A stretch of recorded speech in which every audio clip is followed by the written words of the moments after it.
Give a warm welcome to Holger. Thank you. Thank you. Thank you. Yeah, like I said, I'm Holger. I'm a design director here at Artefact. And in my role as interaction designer, I've always thought that fundamentally technology would be good for humanity. It would actually, as humans, help us be better. It would empower us and really get to a more civilized society. And then this happened. Someone who nobody apparently wanted to come see become president became president.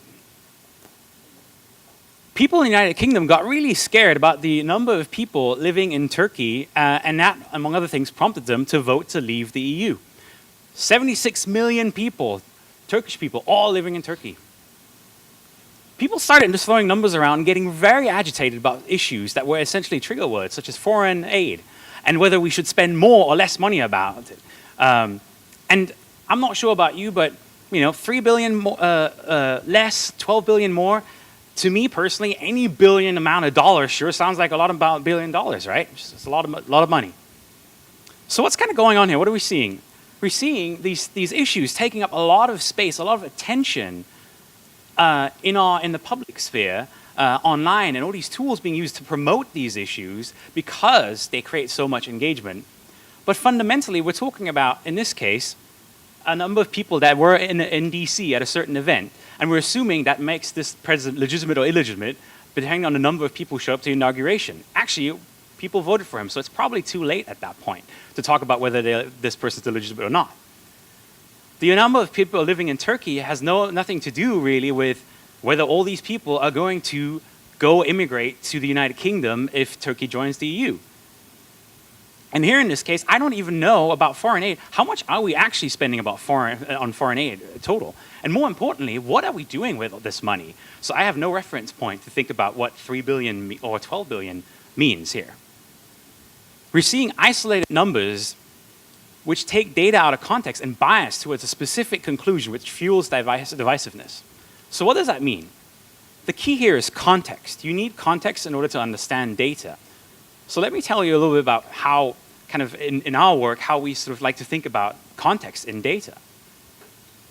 Imagine somebody yells ball, I yell ball. What does that mean? Do you know what it means? What ball am I talking about? Is it a ball that I'm supposed to kick with my feet? Is it a ball that I'm supposed to do whatever with? Is it a small ball? Is it a big and heavy ball? Really importantly, how big is this ball relative to me? Might be a fairly small ball. You need quantitative context to understand what ball means in this case. So with that, I know a little bit more. Okay, so it's a ball. It's a little smaller than my head. Okay, that makes sense. I get that.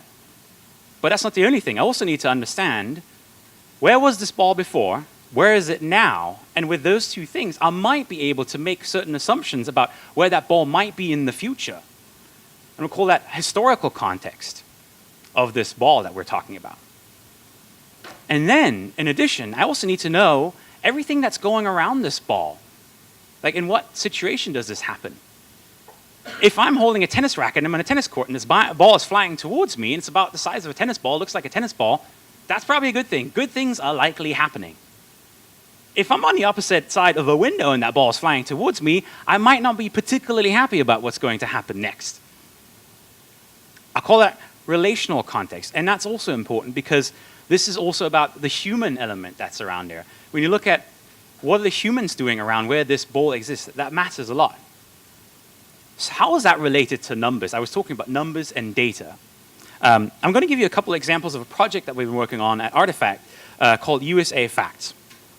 USA Facts is a project that the Ballmer Group is working on it's a nonpartisan independent initiative to aggregate essentially government data that exists already, but it's very hard to access, it's very disorganized, and they're bringing it into a form where the wider public has the ability to access it, understand it, and form their own opinions about it. This is one data visualization that we built with USA Facts, and you should check it out on usafacts.org. It's live, it's all accessible.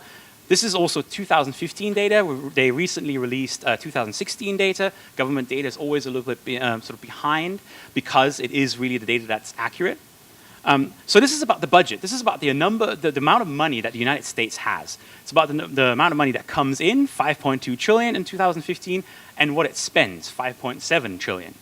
So remember when we talked about foreign aid earlier, we talked about 3 billion less, 12 billion more, right? Well, let's actually find out where that shows up. So in this case, what we're doing here to help with quantitative context is you can see how the $5.7 trillion actually breaks down in things of crimes, child safety, defense, a big important topic, and here, foreign affairs and foreign aid. So we can see that in 2015, we spent $48.5 billion on foreign aid. Well, now I can understand a little bit more. 3 billion less, 12 billion more, okay, I can form my opinion about that.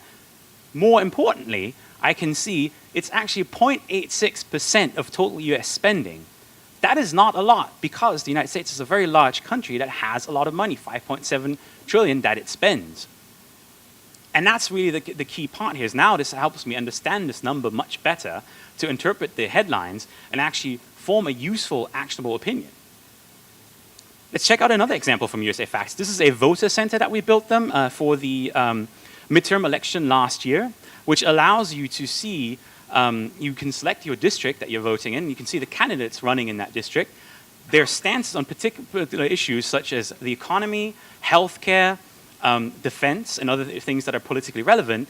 And USA Facts juxtaposes these stances with data that is relevant to these topics. So for example, when we talk about the economy in this case, people say, well, the economy might be doing great, might not be doing great. What does that mean? Oftentimes, gross domestic product is being used. And so you might say, well, look, the economy has never been better because the gross domestic product is at its highest it has ever been. Well, that is true, but if you look historically, if you look at the historical context here, it's actually been going up pretty steadily. So you can argue that, well, it might be at its highest point right now, but it's also been high ever since. It's always been kind of going up. So maybe that's not something that we should say, actually the economy is doing great or not. The economy is doing about the same if it's just been continuously going up. And there are more factors to consider if you think about the economy. And this is what we think about when we talk about relational context. You might think about how much private investment is there? What are such things as like the gold price? Or how many businesses are opening? How many businesses are closing? What does employment look like? And actually, quite importantly, what does the median annual wage look like? Which has been pretty flat, so that's probably not that great if you think about it. So that's the relational context. And you might say, wow, that's a wall of data. And like this guy standing up here as a design director, it's a little busy, isn't it? Well, and that's sort of, I think, the challenge that we find ourselves in, that the problems that we're facing in these day and age and the opinions around them aren't as simple as there is just one number that we can throw out. They are more complex, but traditionally, design has been focused on making things simple, making complexity and reducing the complexity, making things much, much easier to use. So now I have the ability to get hours and hours of content that's tailored to me, and I don't even have to do anything to get more of it, to see more of it. I can just sit there and do nothing, and it's all made for me. So you could say, well, greatest interaction design of all times is when the user doesn't have to do anything. But in a lot of cases, we want people to do something. Look at this map, for example. This is a map that shows the educational attainment of women in Nigeria. And as you can see here, it's at about 7 years on average, the amount of education that women in Nigeria get.